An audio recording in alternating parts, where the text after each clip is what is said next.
Consent that I be permitted to speak up to 7 minutes, Senator Merkley up to 15 minutes, and Senator Durbin up to 10 minutes prior to the scheduled votes.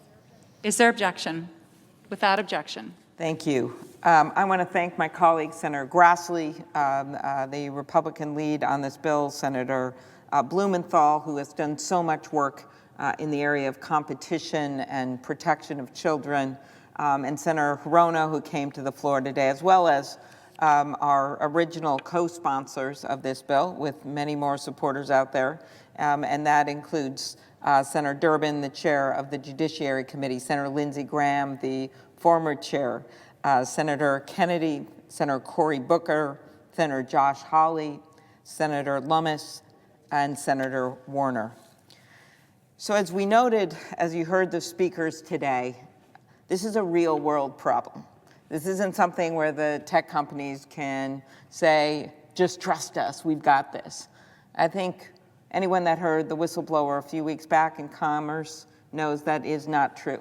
Or heard the parent I heard from last week who told me that as she tries to protect her kids, as she tries to find the right filter or to get them to stop clicking on a link or doing something that's going to expose them to bad content and bad accounts. She said she feels like it's a faucet that's on and it's overflowing in a sink and she's trying to mop it up and then the water just keeps coming out as she goes from kid to kid to kid.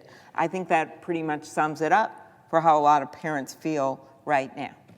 And the other thing that's going on when you have dominant platforms and you don't have enough competition and you can't get competitors that might have developed the bells and whistles that would have protected us from misinformation and from bad information for our kids, well, that's what happens when you've got dominant platforms. And you know what else happens to you? When you go to search for restaurant reviews, you might not be able to see what you really want to see. Instead, you get pushed towards less reputable and less informative reviews. Or when you go to try to book a flight, you might be missing out on a better deal because a certain dominant platform's own booking tool is being pushed to the top of your results.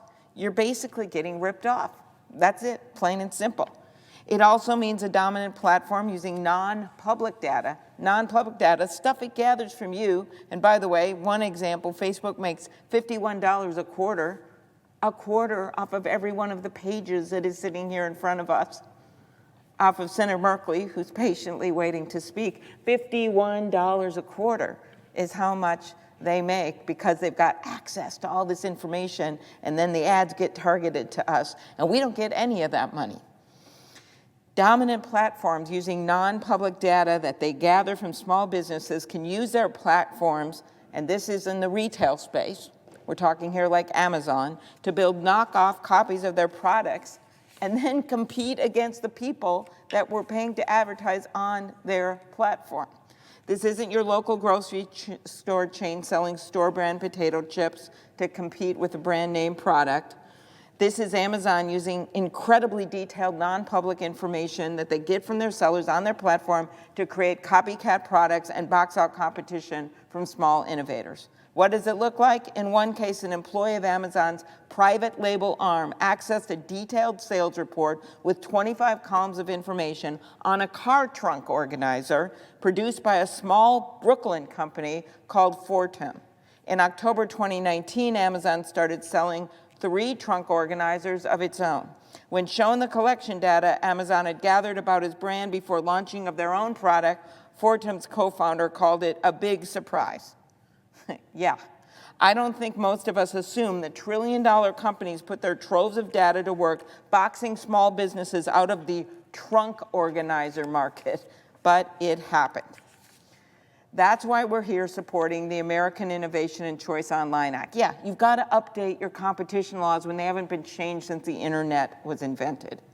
What does this mean? Apple won't be able to stifle competition by blocking other companies' services from interoperating with their platform. Amazon won't be able to misuse small business data in order to copy their products. And Google won't be able to bias their platform's search results in favor of other products, their own products. The result, a fairer playing field for small and medium businesses, more options, more flexibility, and more access to markets, and fostering entrepreneurship for the new kids on the block. And by the way, as Senator Grassley outlined, this bill does not outlaw Amazon Prime. Let's go for the lie. It does not do that. That's what they've been saying, because they want to stop this in its tracks, or free shipping, or stop Apple from preloading useful apps onto their iPhones. No, no, no. This is the kind of stuff they've been saying for a while, and that's why Senator Grassley and I spent the entire summer working on this bill to make sure it did none of that. That's why we have such broad support, because this is targeted at anti-competitive conduct. We're really excited about this bill, the positive opinions it's been getting, Boston Globe, Washington Post.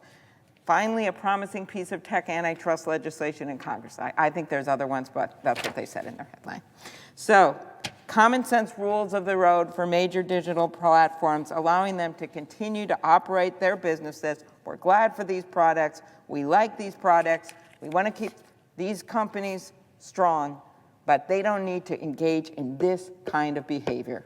That's why we're here today, and we are looking very forward to getting this bill before the Judiciary Committee and passed through the Senate.